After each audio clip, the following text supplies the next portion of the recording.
سنتے ہیں، سبق سناتا ہوں اپنا. ایک نظر کوئی بحالت ایمان سرکار دو عالم صلی اللہ علیہ وسلم کے چہرہ انور کو دیکھ لے تو وہ ایمان کی اس سطح پہ پہنچ جاتا ہے کہ بعد میں آنے والے لوگ سب کے سب جنید بغدادی کے درجے کو پہنچ جائیں اور دنیا بھر جائے ایسے لوگوں سے، تب بھی یہ سب مل کر ایک صحابی رسول کے ایمان کا مقابلہ وہ کہ جس نے ایک نظر دیکھا ہو. تو ہم کیا اندازہ لگا سکیں گے، کیا سمجھ سکیں گے حضرت سیدنا صدیق اکبر رضی اللہ تعالیٰ عنہ کے ایمان کو کہ غار کی 3 راتوں میں سرکار دو عالم کے چہرہ انور کی طرف دیکھنے والا ابو بکر کے سوا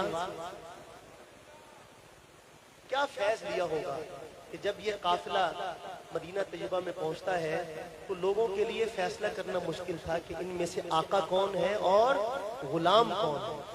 یہ ہے فیض فرما ہوا. میں پھر خلاصے کے طور پہ پڑھتا ہوں. ایک شب تار ہے اور ایک غار ہے اور اس غار میں ایک سچا ہے اور ایک سچائی ہے، ایک محبت ہے اور ایک حبدار ہے، بے پناہ پیار ہے، بے پناہ پیار ہے جس پہ شاہد ہے نورانی، فرمان بھی رب کا قرآن بھی بے پناہ پیار ہے. زانوں بے یار پر یار فی الغار پر دولت دو جہاں جلوہ پیرا ہوئی فیض فرما ہوئی. اگلا منظر توجہ، لیکن اس غار کے کونے خدرے میں موجود ایک صاف سے یہ تقرب کا منظر نہ دیکھا گیا، یہ تقرب کا منظر نہ دیکھا گیا.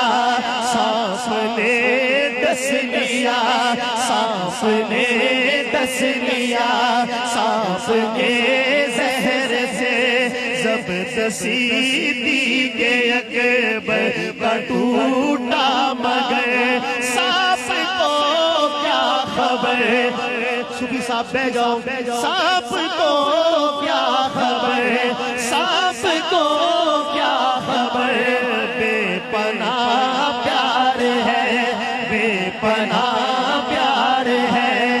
صاف کو کیا خبر، اس کی سر آنکھ سے ان کے رخ سار تک نقرئی آب کا نہر میں خواب تک جو سفر ہو گیا معتبر ہو گیا، جو سفر ہو گیا معتبر ہو گیا.